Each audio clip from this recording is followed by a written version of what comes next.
তো কাল ছিল আমার অফিস কলিগের এক বেবি হয়েছিল, তার রাইস সেরিমনি বা অন্নপ্রাশন। তা আমি রেডি হয়ে বেরিয়ে পড়লাম। বরমশাইকে বললাম আমাকে ছেড়ে দিয়ে আসতে। এই যে বরমশাই স্কুটিতে করে চলে গেলাম স্টেশন পর্যন্ত। বরমশাই ছেড়ে দিয়ে এসছে, যেহেতু ওইটুকু জায়গা একা একা যাবো, তো স্টেশন দিয়ে আমি একা একাই চলে গেলাম। তো ওদের সবারই কথা ছিল যে 14 নম্বর রেলগেটে আমাদের বজরংবলী হনুমান মন্দিরের সামনে আমাদের দাঁড়ানোর কথা। আমি রেডি হয়ে গিয়ে দাঁড়িয়ে পড়েছি। আর ওই দিক থেকে আমার বান্ধবীরা এসছে, এই যে একজন এসে হাজির হয়েছে এই যে এনার সাথে একটু ভিডিও করে নিলাম। নিরোজিনা আমার অফিস কালিগ, আরও আসছে দুজন, একজন বেবিকে নিয়ে আসছে। এই যে এসে গেছেন। তা আমরা সবাই এসে হয়ে বেরিয়ে পড়লাম। তার পথেই আর একজনকে সাথে দেখা হয়েছে, ওরা আলাদাভাবে যাচ্ছে, দেখা হয়েছে, কথাও বললাম। তা ওরা চলে গেল আর আমরা যাচ্ছি। এসে যাই হোক, কথা সবাই তো একই সঙ্গে কাজ করি, কেউ কথা বলুক আর না বলুক, যাই হোক একই সাথে চলতে হয়। তা এই জন্য আমরা চলে গেলাম।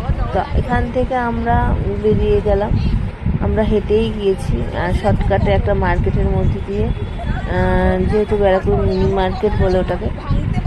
তো ওই যে পেছনে সব হাই হাই করতে করতে, যেহেতু ভিডিও করছি, হাই হাই করতে করতে পেছনের দিক দিয়ে আসছে আর কথা বলতে। ওই যে বেবিকে নিয়ে ও যাচ্ছে। আর তা আমরা হেঁটে হেঁটেই পৌঁছে গেলাম, এই যে অনুষ্ঠান বাড়িতে পৌঁছে গেলাম। তা আমাদের আরও যারা সবাই একসাথে কাজ করি, আমাদের যেহেতু মেয়েদেরই অফিস, আর সবাই পৌঁছে গেলাম তার যে যার অফিস কলিগের অন্নপ্রাশনে। তা যে পৌঁছানোর পরে কিছু লোকেরা ফুচকা খাচ্ছিল আমাদের আগে, যারা পৌঁছে গিয়েছে, এই যে বড়রা।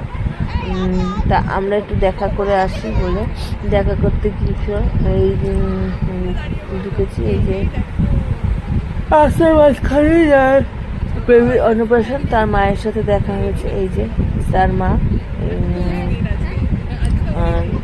আরও ওই যে সবাই অফিস কলিগেরা রয়েছে ওখানটা দাঁড়িয়ে।